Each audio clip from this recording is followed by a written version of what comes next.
Hola papis, hola chicos, hola amigos de la catequesis. Como saben, estamos viviendo un tiempo muy especial, nuestro tiempo, el tiempo de San Pedro y San Pablo. Están aprendiendo mucho estos días y bueno, la idea es que conozcan un poco más. ¿Y dónde van a conocer? Aquí.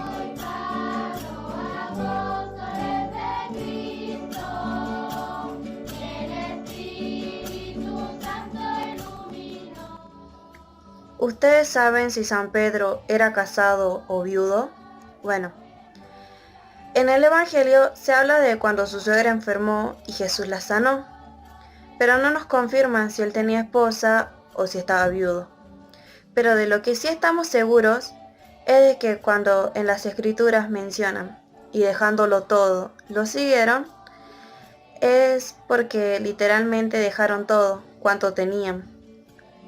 San Pedro dejó sus redes, simbolismo de su trabajo, dejó lo único que sabía hacer y lo que había hecho por muchos años, y con él dejó sus posibilidades de tener un alimento que llevar a casa.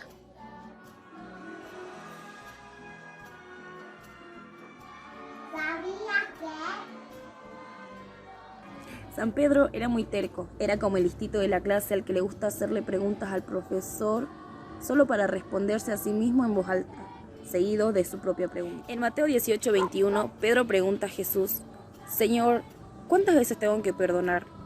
¿Hasta 7 veces? Pedro conoce que el número 7 significa plenitud. Con esto, Pedro se quería adelantar a la respuesta del maestro, pero éste le contestó: No, Pedro, no te digo que 7 veces, sino 70 veces 7. ¿Sabías que Pedro se hundió en el mar por toda la fe que tenía?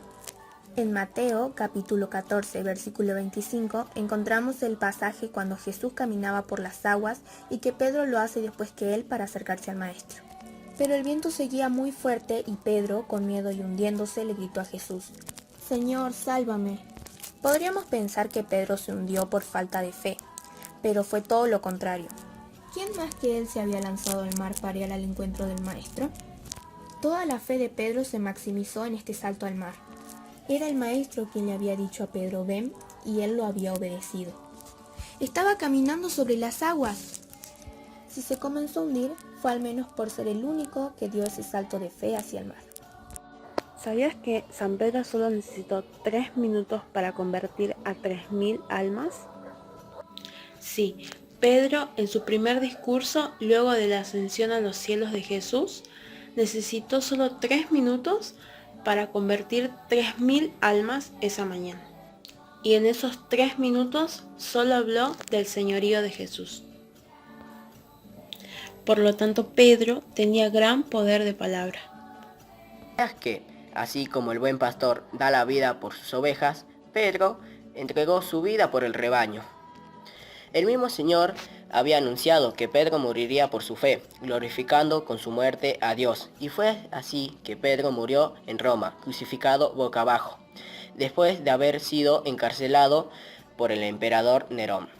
Jesús, al pedirle a Simón ser roca de la iglesia y que así su nombre pasaría a ser Pedro, no se fijó en su capacidad organizativa ni de administración, en su fidelidad ni sus desperfectos, sino un amor verdadero y total, al cual Pedro más tenía por su maestro.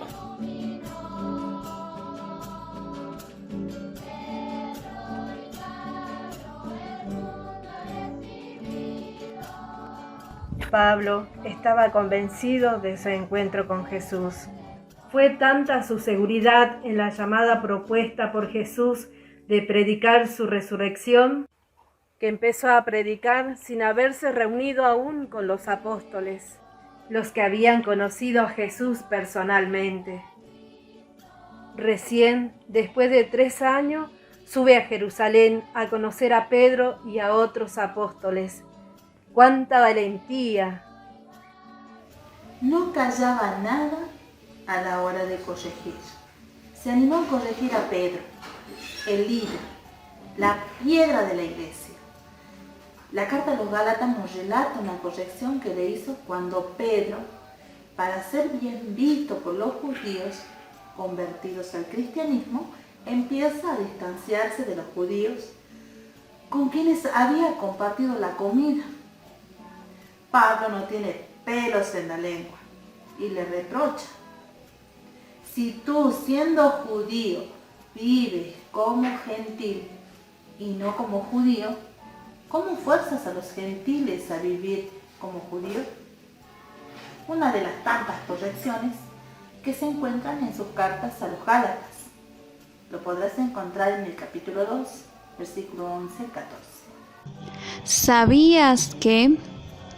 ¿Sabías que San Pablo recorrió en su primer viaje 1000 kilómetros desde Atalia hasta Derbe? San Pablo hizo 1926 kilómetros.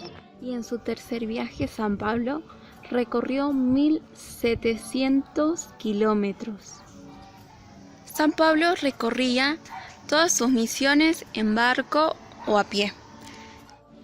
Es decir, que San Pablo recorrió alrededor de sus 3 viajes 4.926 kilómetros, la distancia más o menos que tenemos entre lo que es La Quiaca y Ushuaia. San Pablo recorría diariamente alrededor de 30 a 35 kilómetros, más o menos la distancia que tenemos entre San Salvador de Jujuy y la localidad de Monterrico. San Pablo, un misionero inalcanzable. ¿Sabías que San Pablo fue el mayor escritor del Nuevo Testamento? Escribió 14 cartas. La primera de ellas fue la primera carta a los tesalonicenses, alrededor del año 50. Se encontraba en su segundo viaje, aunque el orden en el que las cartas se encuentran en la Biblia no es el mismo en el que fueron escritas, sino que se encuentran según su extensión, es decir, de la más larga a la más corta, y según su destinatario. Primero las comunidades y por último se encuentran las llamadas cartas pastorales o individuales, como Filemón. La carta de los Hebreos se le atribuye a San Pablo, pero en ella no se expresa su autoría. ¿Sabías que era exigente con sus compañeros de viaje? Se separó de Bernabé debido a que éste quería llevar a Juan Marcos. Pensaba que no debían llevar a quienes se habían separado de ellos en Panfilia y no los habían acompañado. Pero al final de la vida de Pablo, llama a Timoteo desde una cárcel romana y le pide que lo lleve a Juan Marcos, que le sería útil para el ministerio. Obviamente Juan Marcos había madurado a través de los años y se había convertido en un siervo fiel del Señor. Pablo reconoció su progreso y lo consideró un valioso compañero.